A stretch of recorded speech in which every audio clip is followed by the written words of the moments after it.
நமது கலாச்சாரம், நமது பண்பாடு எப்போதும் நம்முடன் நீடித்து இருக்கும். பாரத தேசத்தில் மகோனதமான புராண இதிகாசங்களை முழுமையாக அறிந்து கொள்ள subscribe Tilak. A wide range of LED lights for indoor and outdoor use. GR Lights make India bright.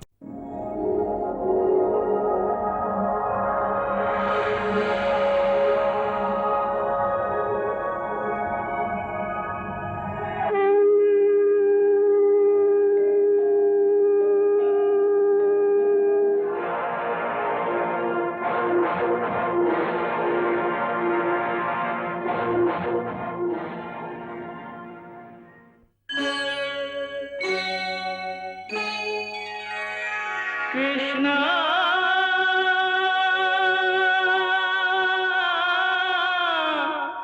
Krishna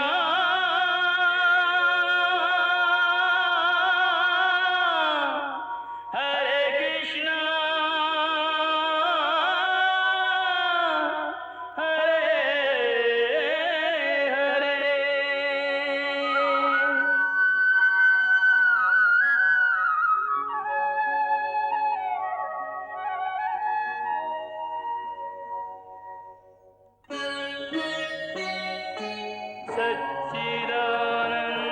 सच्चिदानन्दरूपाय विश्वोत्पत्त्यादिहेतवे तापत्रयविनाशाय श्रीकृष्णाय वयं नमः.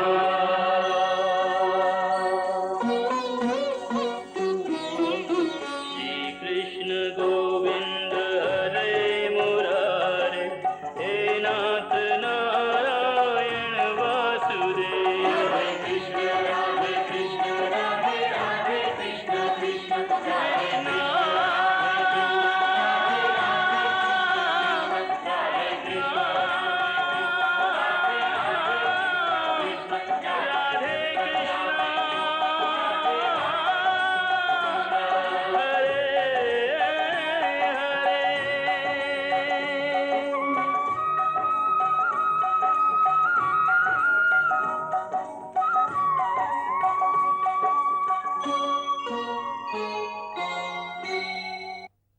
மடியும் நேரத்தில் ஜீவாத்மாவே உடலை பிரிந்து செல்கிறதே.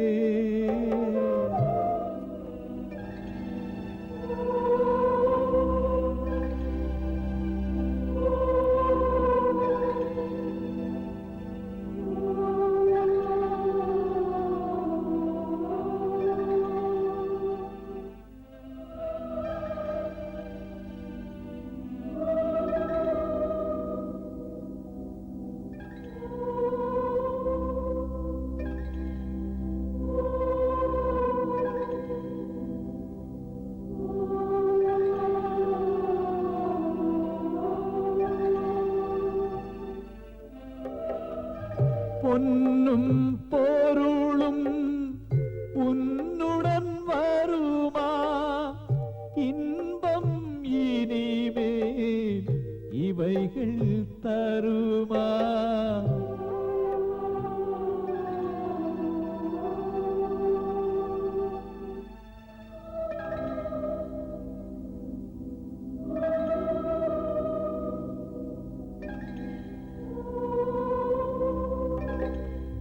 பொன்னும் பொருளும் உன்னுடன் வருமா, இன்பம் இனிமேல் இவைகள் தருமா.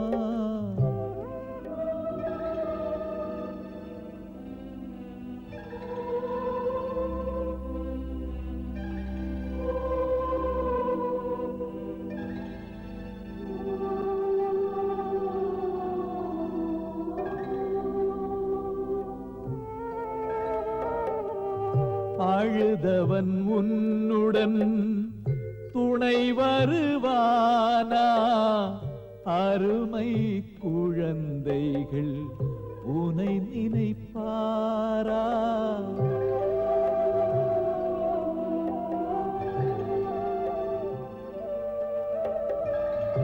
பாவ புண்ணியம் இரண்டும் தான் உன்னுடன் இறுதி வரையிலே வருவதடா.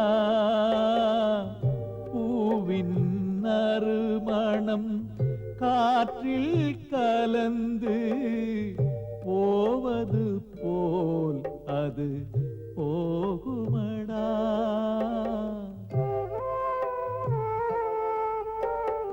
உன் கணக்கை உன் விதியே எழுதும், அன்று செய்தது அதில் இருக்கும்.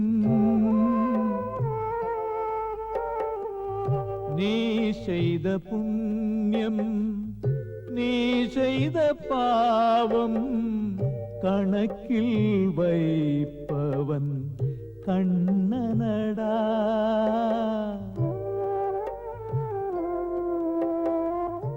ஹே அர்ஜுனா, ஜீவாத்மா இந்த உடலை விட்டு போகும்போது அதனுடன் அதன் முன்பிறவி உடலின் தன்மைகள், அது செய்த செயல்கள், அதனுடைய பாவ புண்ணிய வினைகளின் பலன்கள், அதாவது அதனுடைய விதிப்பயன் சூட்சம ரூபத்தில் அதனுடன் செல்கின்றன.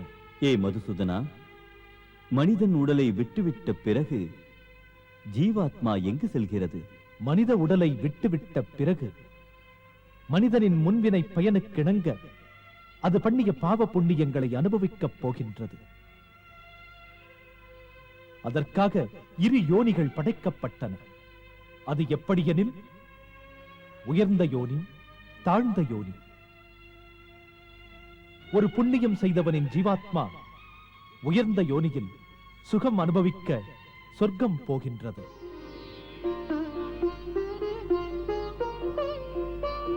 பாவம் புரிந்தவனின் ஜீவாத்மா தாழ்ந்த யோனியில் நரகத்திற்கு போய் பண்ணிய பாவத்தை அனுபவிக்கிறது.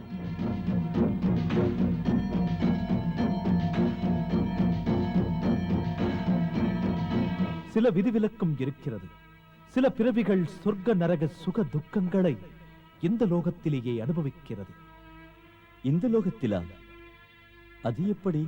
எப்படி என்று சொல்கிறேன். செல்வச் செழிப்புள்ள ஒரு மனிதன் மாளிகையில் வசிக்கிறான். அவனுக்கு வேலை செய்ய நிறைய சேவகர்கள் எப்போதும் இருப்பார்கள். அவனுக்கு ஒரு இளவயது மகன் இருக்கிறான். அவனை இவன் உலகத்திலேயே அரிதாக உயிரினும் இனிதாக நினைக்கிறான். அவன் எப்போதுமே தன்னைத்தானே மிக பெரும் அதிர்ஷ்டக்காரனாக பெருமை எடுத்துக் கொள்வான். பாவம், ஒரு நாள் அவனது அன்பு மகன் திடீரென்று எதிர்பாராமல் மடிந்து விடுகிறான். ஆனந்தத்தில் மூழ்கியவன் அழுது புலம்புகிறான். எதை பார்த்தாலும் அவனுக்கு முள்ளாக தோன்றி மனதை புண்ணாக்கி வேதனைப்படுத்துகிறது. புன்னகை மன்னவன் பிள்ளையை பறிகொடுத்து விட்டு நிற்கின்ற வேதனையிலிருந்து விடுபடவே இல்லை. பிள்ளை வளர்ந்து வாலிபனாகும் வரை அவன் மனம் எப்போதும் சுகம் அனுபவித்தது. அவன் இருக்கும் இடத்திலேயே சொர்க்கம் அனுபவித்தான். அவன் பிள்ளை இறந்து போய்விட்ட பிறகு அவனுக்கு துயரமே வாழ்வானது. நரகத்தை இங்கேயே அனுபவித்தான். சில மனிதர்கள் இப்படித்தான் இந்த உலகத்திலே வாழும் போதே முன்னர் செய்த பாவ புண்ணியங்களுக்கு ஏற்றதை அனுபவிக்கிறார்கள். வாழ்க பிரபு, வாழ்க. ஏ மதுசூதனா, இன்னும் ஒரு கேள்வி. ஒரு மனிதன் தன் புண்ணியங்களுக்கு தக்க இடமென்று எங்கு போய் பிறக்கிறான்? ஹே பார்த்திபா, புண்ணியம் செய்த மனிதன் அவன் புண்ணியங்களுக்காக கிண்ணரர், கந்தர்வர் அல்லது தேவரில் ஒருவராக பிறந்து பிறவி எடுத்து ஸ்வர்கலோகத்தில் போய் வாழ்கிறார்கள். அவர்கள் செய்த புண்ணியம் தீரும் வரையில். என்றால் கேள். மனிதன் செய்த புண்ணிய பலன்கள் தீருகின்ற வரையில் அவனை தேவர்கள் ஸ்வர்க்கத்திலேயே வாழ விடுகிறார்கள்.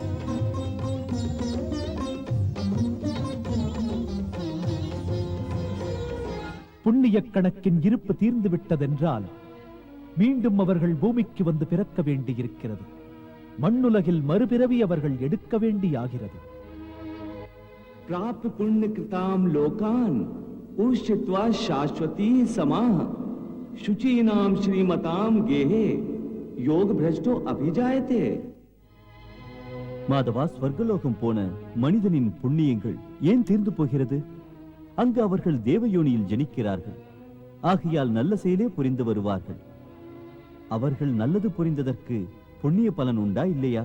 கேள் அர்ஜுனா, ஒரு சிலர் தேவயோனியில் பிறந்து பல நல்ல செயல்கள் புரிகிறார்கள்.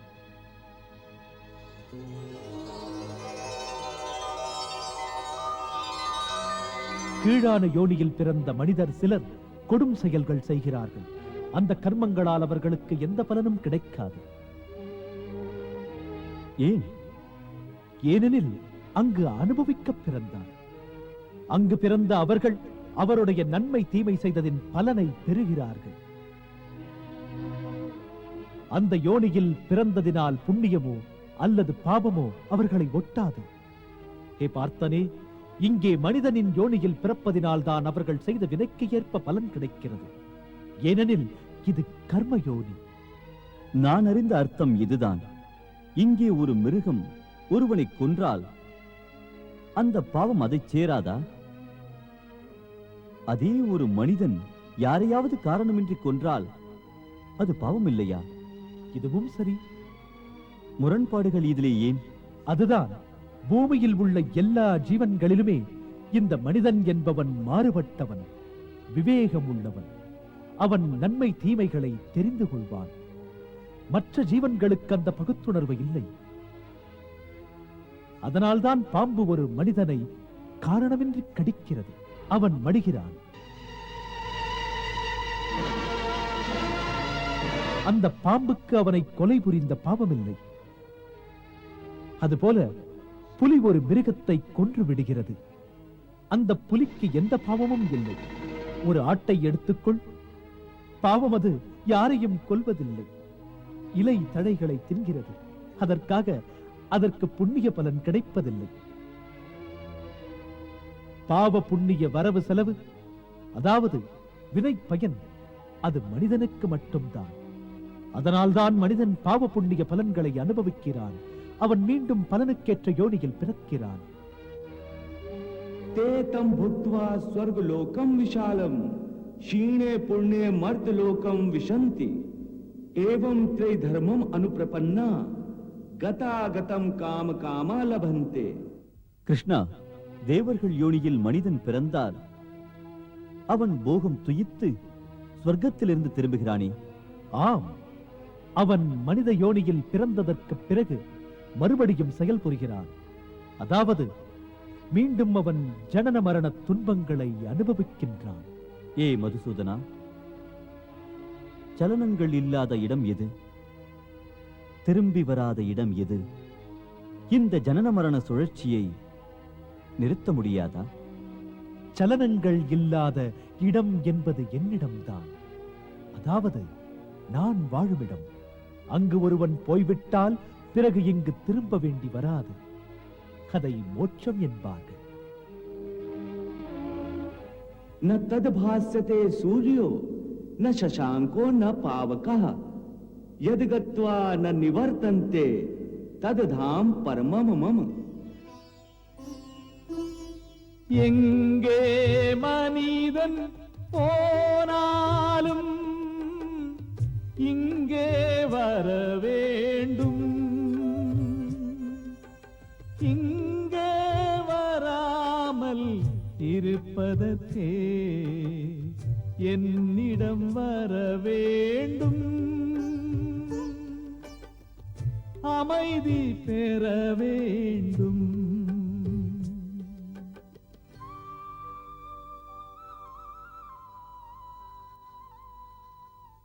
ஹே அர்ஜுனா, மனித பிறவிக்கு முக்கியமான நோக்கம் மோட்சம் பெறுவதுதான். அந்த மோட்சம் என்பது மனித பிறவி மூலமாகத்தான் பெற முடியும் அர்ஜுனா. அதனால் தான் மனிதனின் உடலை மோட்சத்தின் வாசல் என்கிறார்கள். ஹே அர்ஜுனா, மானிட உடல் பெரும் கஷ்டத்துக்கு பின் வருவது. அதை அலட்சியப்படுத்துவது கூடாது. தேவர்களும் மானிடனாக பிறக்க ஆவல் கொள்கிறார்கள். பாவம் மனிதனின் மனப்போக்கு சரியல்ல. அவன் தன் உடலுக்கு, அதாவது மோட்சம் தரும் வாசலை மதிக்க மறக்கிறான். வாழ்வு முழுவதும் போக விளையாட்டில் வீணாக்குகிறான். கடைசியில் அவன் வீழும் நேரம் நெருங்குகின்றது. அப்போதும் அவன் ஆசை அவனை விட்டு விடுவதில்லை.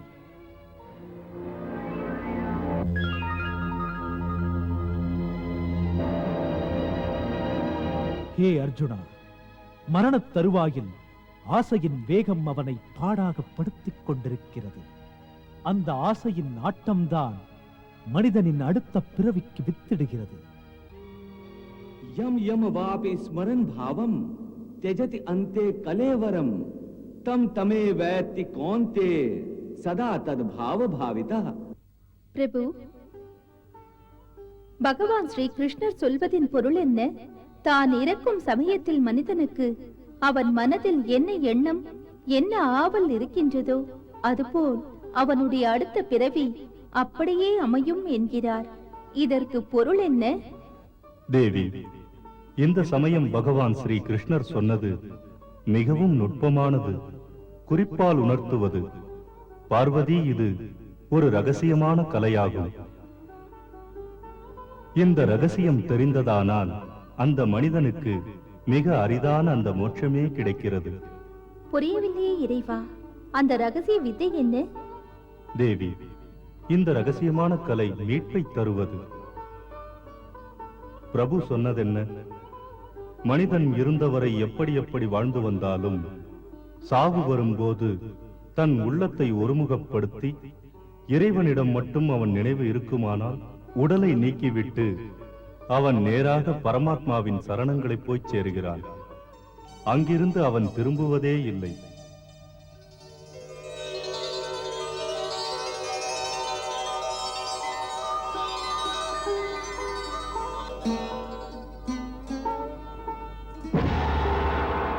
அதே நினைப்பில் நீங்கும் உயிர், அதாவது மரணத்தின் நேரங்கள் வலிமைமிக்க நேரங்களாகிறது. உயிர் பிரிகையில் மனிதன் நினைக்கும் எண்ணத்திற்கு இணங்கத்தான், அதையொட்டித்தான் அவனுக்கு இன்னொரு ஜென்மம் ஏற்படுகிறது. பிரபுவே, இப்போது சொன்னதற்கு ஏதும் உதாரணம் காட்டி புரிய வைக்க பிரார்த்திக்கிறேன். தேவி, இதை புரிய வைக்க மகரிஷி ஜடபரதரை விட வேறு உதாரணம் ஏது? ஜடபரதர்? ஜடபரதர் ஒரு உத்தமமான முனிவர். அவர் முக்தியின் வாசலையே நெருங்கிவிட்டார். அப்போது இளம் ஆண்குட்டி ஒன்றை எடுத்து வளர்த்து வந்தார். அந்த மானை தவிர வேறு நினைவே அவருக்கு இல்லை. நேரமெல்லாம் அந்த மானிடத்திலேயே அவர் நினைவு இருந்தது. அவரது வாழ்க்கையில் அவருக்கு மரண காலம் நெருங்கியது. அவரது நினைவோ மானிடத்திலேயே இருந்தது.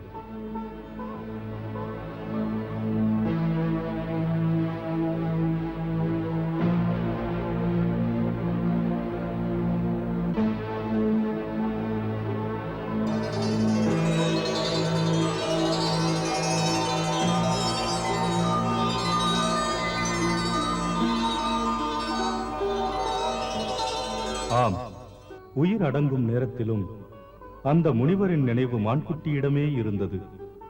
அந்த காரணத்தால் அடுத்த பிறவியில் அவர் மானின் வயிற்றிலே பிறந்தார். பிரபு, மரணத்தின் சமயத்திற்கு இத்தனை வலிமை ஏன் வந்தது? தேவி, மனிதனுக்கு மரணத் தருவாய் மோட்சத்திற்கு வழி திறப்பது.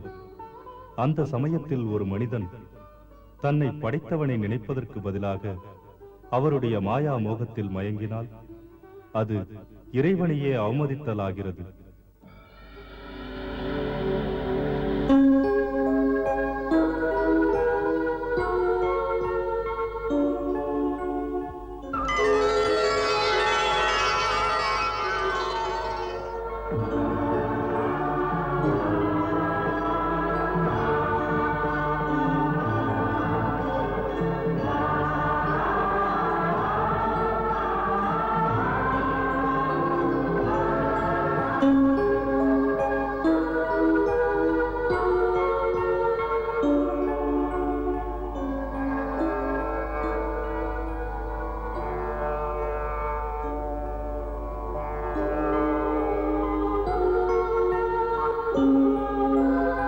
செய்து இறைவனையே அவமதித்ததாகிறது.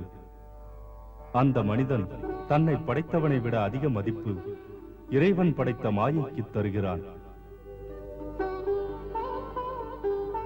ஆகையால் அவன் மரணத்திற்கு பிறகு சுகங்களை பெறுகிறான், பாவம் மோட்சம் பெறுவதில்லை. அதனால் தேவி, மரண சமயத்தில் மனிதன் நினைவு வேறெதிலும் அலையக்கூடாது. அவன் இறைவனை மட்டுமே நினைக்க வேண்டும்.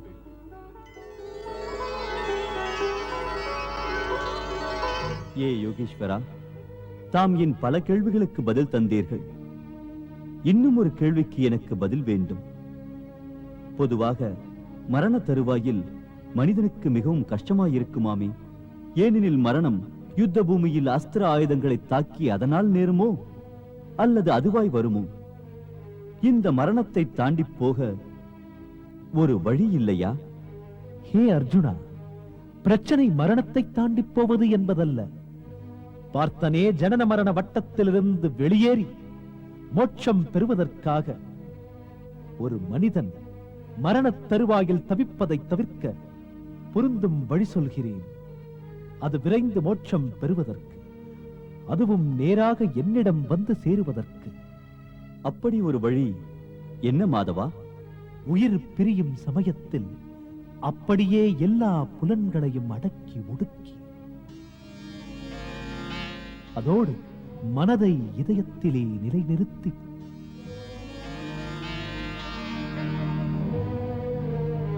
அப்படியே அதை உச்சியிலே ஸ்தாபனம் செய்து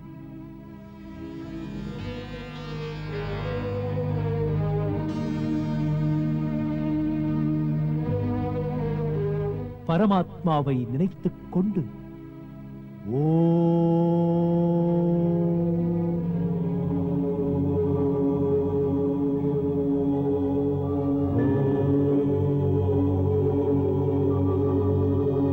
ஓம் என்ற மந்திரத்தை உச்சரித்தால் அந்த மனிதன் வாழ்வு முழுதும் எத்தனைதான் பாவம் செய்திருந்தாலும் அவனுக்கு மோட்சம் தவறாமல் கிடைக்கிறது. நாளொரு கொலையும் கொள்ளையும் செய்து நாளை கடத்தும் கொடியவன் திருடன்.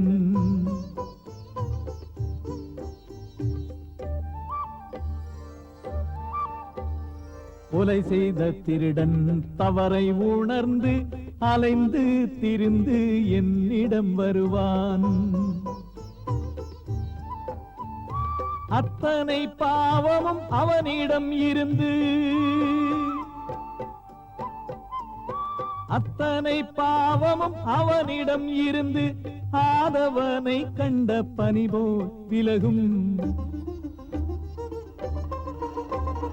அத்தனை பாவமும் அவனிடம் இருந்து ஆதவனை கண்ட பனிபோல் விலகும். என்னிடம் வந்தவன் அழிவது இல்லை என்றும் அமைதி வேறெங்கும் இல்லை. என்னிடம் வந்தவன் அழிவது இல்லை என்றும் அமைதி வேறெங்கும் இல்லை. ஏ உலகநாதரே, பிரபு ஸ்ரீ கிருஷ்ணன் சொல்கின்றார், மரணத் தருவாயில் ஓம் என்ற ஒலியை கேட்டால் பாவங்களையே செய்து வந்த மனிதனின் பாவம் நீங்கி முக்தி கிடைக்கின்றதா? தேவி, ஓம் வெறும் ஓசை அல்ல, அனைத்து மந்திரங்களுக்கும் ஆதாரமாயிருப்பது.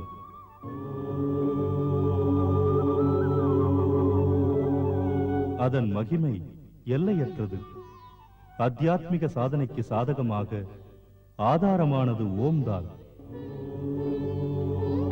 சித்தி பெறுவதற்கு சூத்திரமும் ஓம்தான்.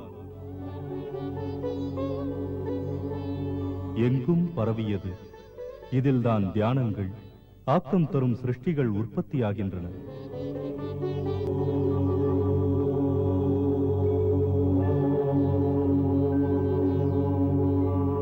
ஒருவனின் சாதனை தியானத்தின் பக்தியின் பாதையை ஒளிபெறச் செய்கிறது. ஒருவன் வாழ்விலே ஓம் எனும் மந்திரத்தை உச்சரிக்க பழகிவிட்டாலோ இன்பம் பெருகி வளம் பெருகி வைராக்கியமும் உண்டாகிறது.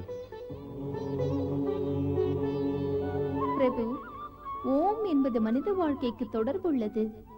பிறகு ஏன் இந்த மரண சமயத்தில் ஓம் என்று உச்சரித்தலை இத்தனை வலியுறுத்துகிறீர்கள்? பாவம் செய்த மனிதன் உடலை தூயதாக்கி அவன் ஆத்மாவுக்கு முக்தி பெற்று தருவதற்கா? தேவி, மனிதனுடைய உடலானது புனிதமான கோவில்.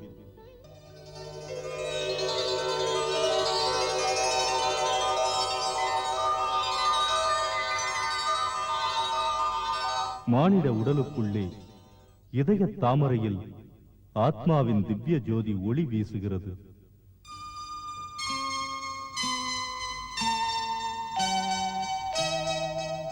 மரணத்தின் சமயத்தில் மனிதன் சொல்லும் ஓம்,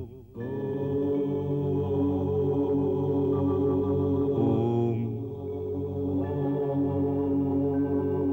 ஓம் எனும் மந்திரத்தை விடாமல் தாளகதியில் சொன்னால் அந்த ஆத்மா பரமாத்மா இரண்டும் மனத்தளவில் மகா ஆனந்தத்தில் கலந்து விடுகிறது. அந்த இரண்டும் ஒன்றை ஒன்று சந்திப்பதற்காக ஆவலுடன் கவலைப்படுகிறது. யுக யுகங்களாக பிரிந்திருந்த அன்பர்களைப் போல அனைத்தையும் உதறிவிட்டு ஒன்று ஒன்றில் கலப்பதற்கு ஒன்றை ஒன்று தேடிச் செல்கிறது.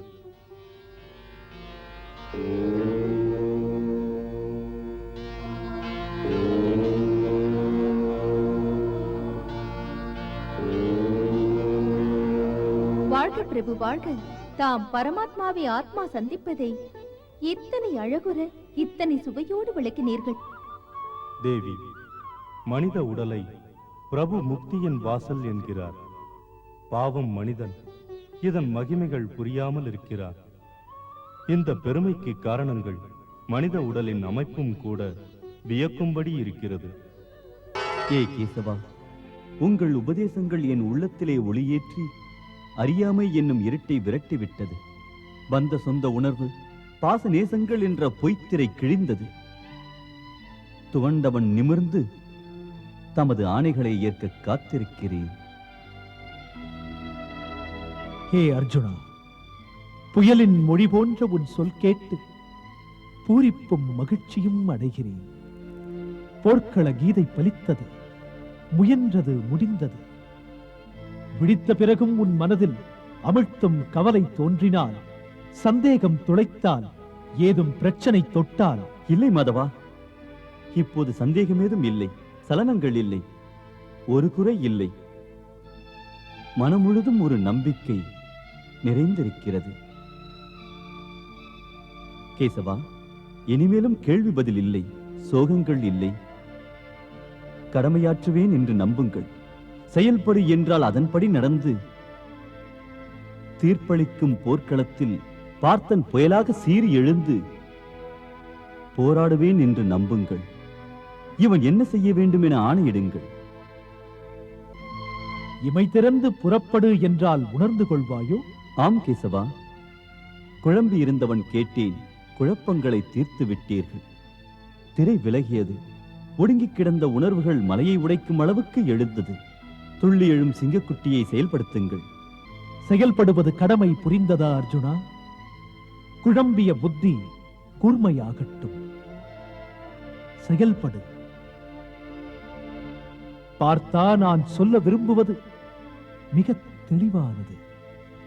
செய்து முடி. போருக்கு முன்னே ஞானம், கர்மம், அதோடு யோகம் என்ற நிலைகளை சொன்னேன். அவைகளை எல்லாம் மறந்துவிடு. ஆம், பூஜா விதிகளையும் அற்புத யோக சாதனைகளையும் கடமைக்குரிய தர்மங்களையும் மறந்துவிட்டு இவன் இந்த மாதவனை சரணமடைந்து விடு.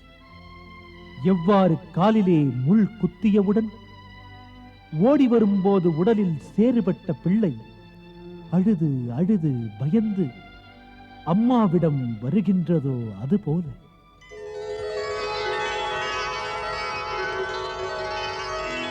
அதை கண்டதும் அம்மா குழந்தையின் உடலில் உள்ள சேறுகளை நீக்க, அழுக்கை துடைக்க, குளிப்பாட்டி ஒரு புது மலராக சுத்தப்படுத்தி பார்க்கின்றாள்.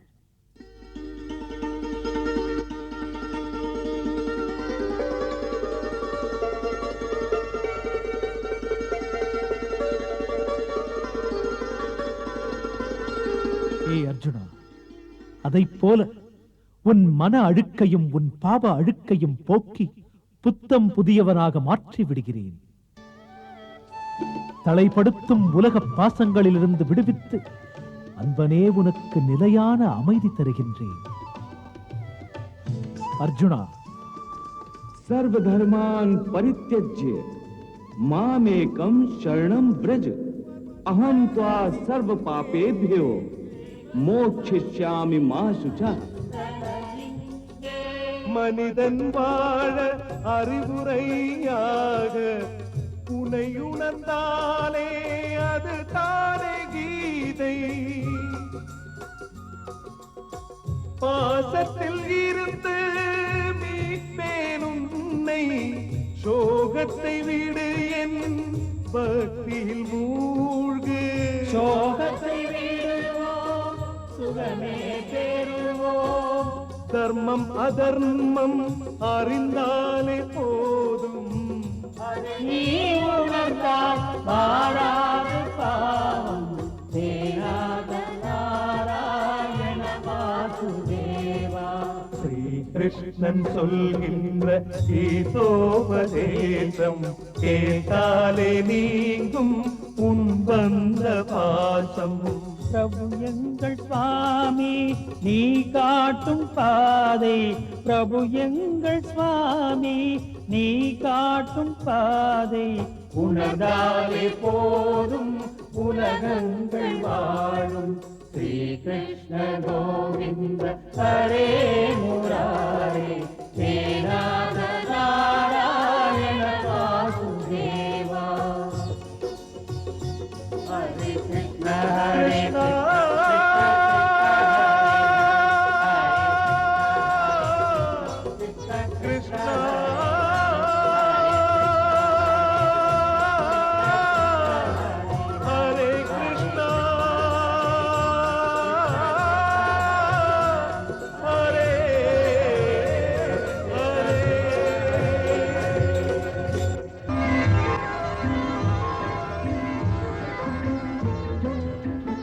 ஆஹா, வாழ்க பிரபு வாழ்க.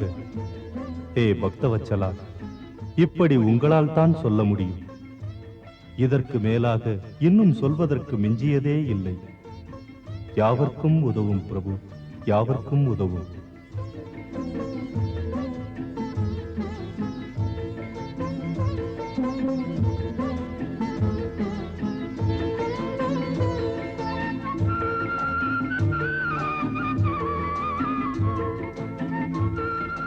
ஏ கேசவா, நான் என்ற பொய்யுணர்வை புறந்தள்ளி இவனை உங்களிடம் உணர்வுபூர்வமாக அர்ப்பணித்து விட்டேன்.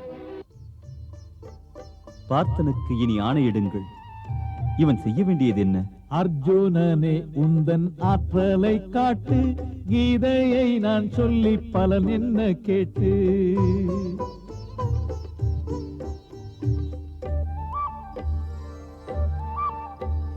போர்க்களம் வந்த பின் பாசத்தை ஓட்டு, வில்லினை எடடா அம்பினை பூட்டு. பூமியும் வானமும் உன்னை போற்றும், பூமியும் வானமும் உன்னை போற்றும். பலன் கருதாமல் கடமையை ஆற்று. பூமியும் வானமும் உன்னை போற்றும். பலன் கருதாமல் கடமையை ஆற்று. வீழ்ச்சியும் வெற்றியும் வீரனுக்கேது, வீரன் மனம் இங்கு வீழக்கூடாது. வீழ்ச்சியும் வெற்றியும் வீரனுக்கேது, வீரன் மனம் இங்கு வீழக்கூடாது.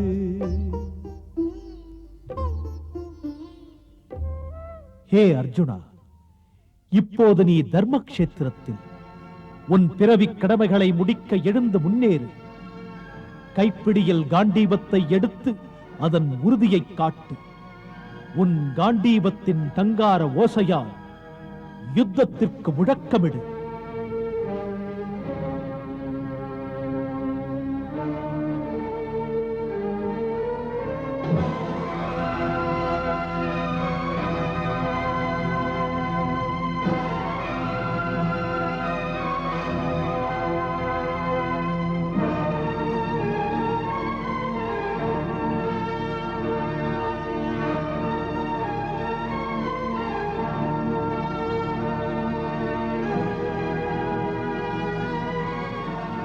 மன்னவா, அர்ஜுனன் காண்டீபத்தை எடுத்துக்கொண்டான்.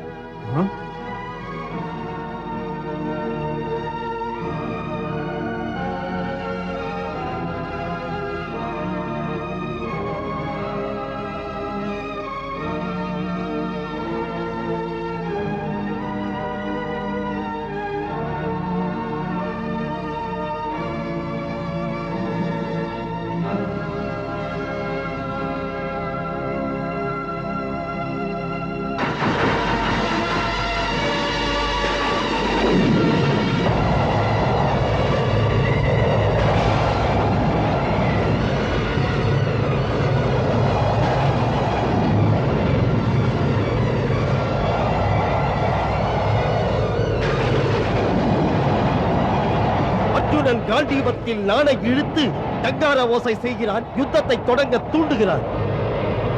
அடங்கி கிடந்தவன் இப்போது எழுந்து விட்டான். இனிமேல் அர்ஜுனன் ஓயவே மாட்டான். மன்னவா, வியப்பான அதிர்ச்சி. பகவான் ஸ்ரீ கிருஷ்ணரின் கீதை பேருரையை கேட்ட நிலையிலேயே காலங்கள் மௌனமாய் நிற்கின்றன. களத்திலே நிற்கின்ற அணிகள் எல்லாம் சிலை போல் ஆகிவிட்டன. உயிரிருந்தும் உயிரற்ற உடலாக.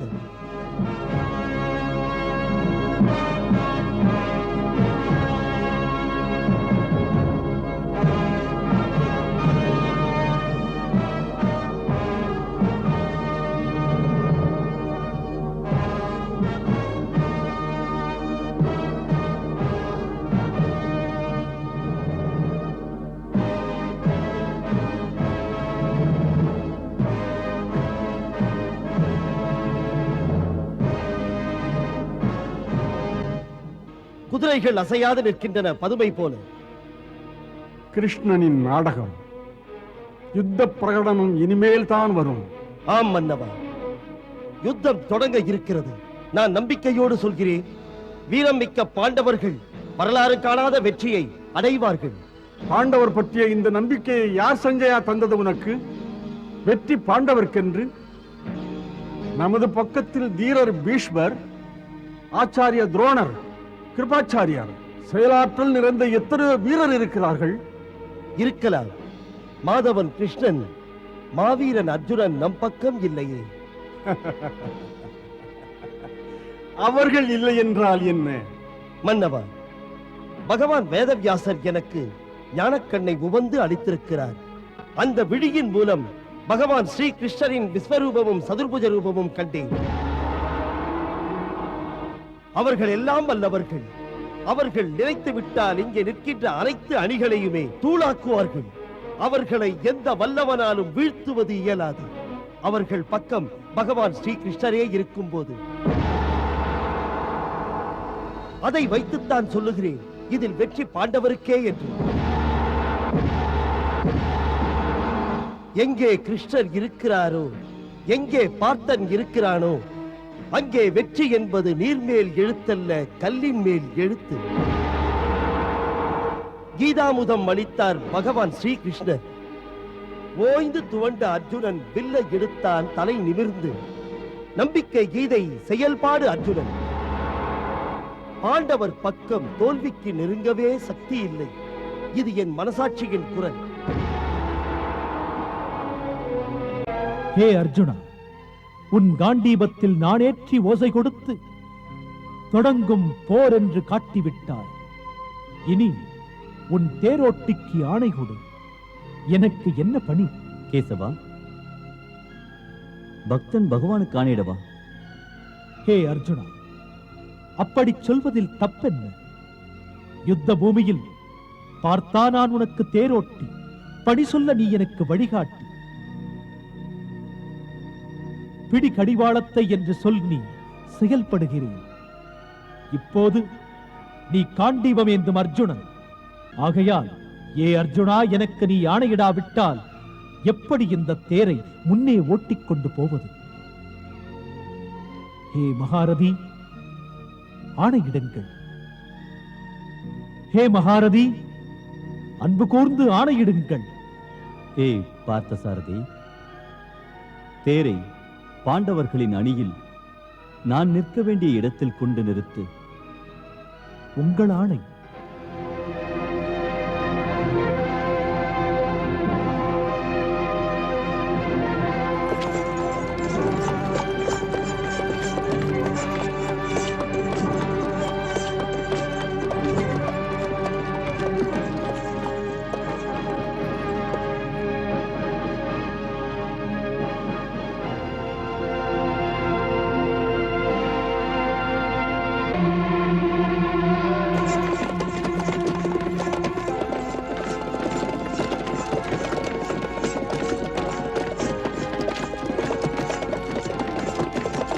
சஞ்சயா, ஏன் மௌனம்? பேசாமல் இருக்கிறாயே? மன்னவா, என்ன பேசுவது? போர் தொடங்கப் போகிறது. பயங்கர நேரம் இது. ஏனெனில் அர்ஜுனன் போரை தொடங்குவதற்கு புறப்பட்டார். அதோ மன்னவர் யுதிஷ்டரர் இதோ போருக்காக ஆணையிடுவார்.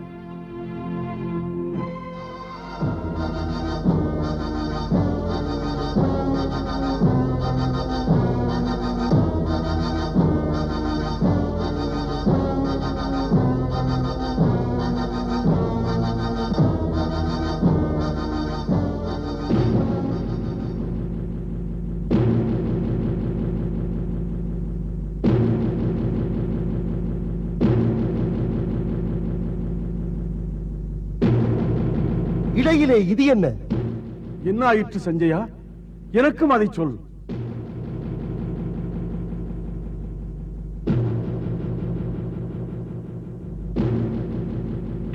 மன்னவா, ஏதோ புதிராக இருக்கிறது.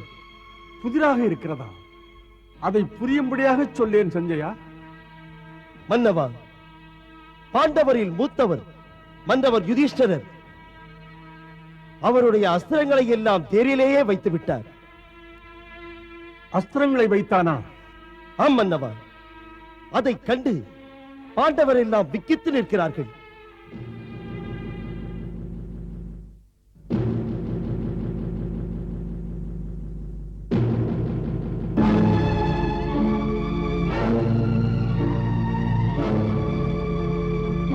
மன்னவர் யுதிஷ்டரர் அவருடைய தேரிலிருந்து இறங்கி கௌரவர்கள் அணியை நோக்கி போகின்றார்.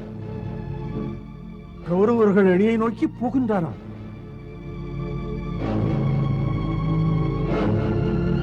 தர்மண்ணா, தர்மண்ணா, தெரிந்ததா சஞ்சயா? இனி போர் நடக்காது.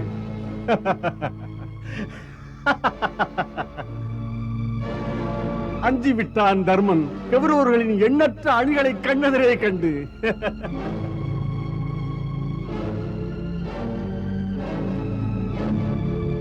அதுதான் தன் உயிரை காத்துக்கொள்ள அவன் துரியோதனை நாடி மன்னிப்பு கேட்க கையேந்தி செல்கிறார்.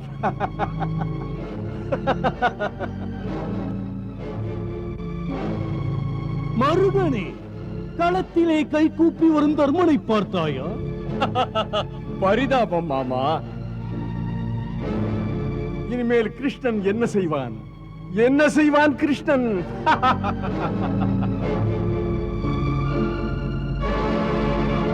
யுதிஷ்டனுக்கு அவன் இன்னொரு கீதை சொல்வாரா?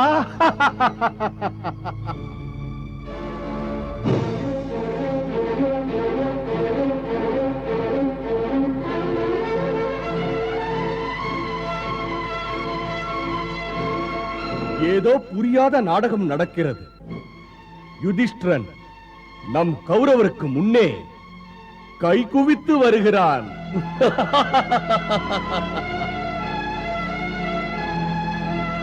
தர்மண்ணா, தர்மண்ணா, தர்மண்ணா, தர்மண்ணா, தர்மண்ணா, தர்மண்ணா. மன்னவா, தாம் எங்களுக்கெல்லாம் மூத்தவர்.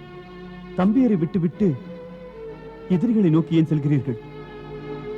எந்த அணியில் துரியோதனன், கிருபாச்சாரியார், துரோணாச்சாரியார், பீஷ்ம பிதாமகர் இருக்கிறார்களோ அந்த அணியோடு மோதுவதற்கு எந்த மடையன் முன் வருவான்?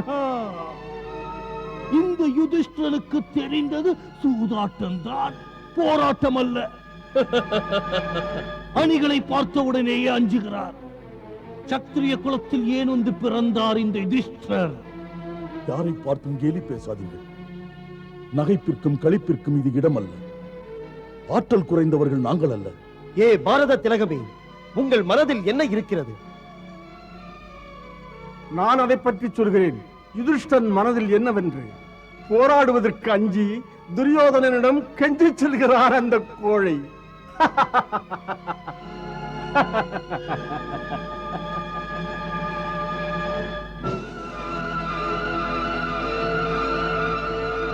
மன்னா, யுத்தம் தொடங்கும் போது எதிரிகளின் முன்னே நீங்கள் கைகுவித்து செல்வது உகந்தது அல்ல. அதனால் பாண்டவ சேனைகளின் உறுதி குலையாதா? எதிரி சேனைகளின் திமிரை பெருக்கும்.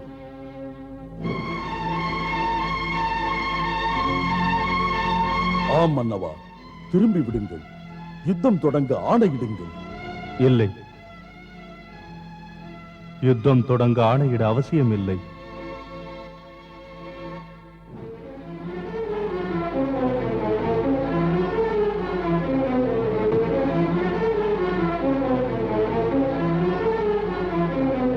அட, எல்லோரும் ஏன் இப்படி நிற்கிறீர்கள்? கவலைப்படுவதேன்? தர்மராஜா யுதிஷ்டர் தன் தர்மத்தை நிலைநாட்டப் போகிறார். கிருஷ்ணா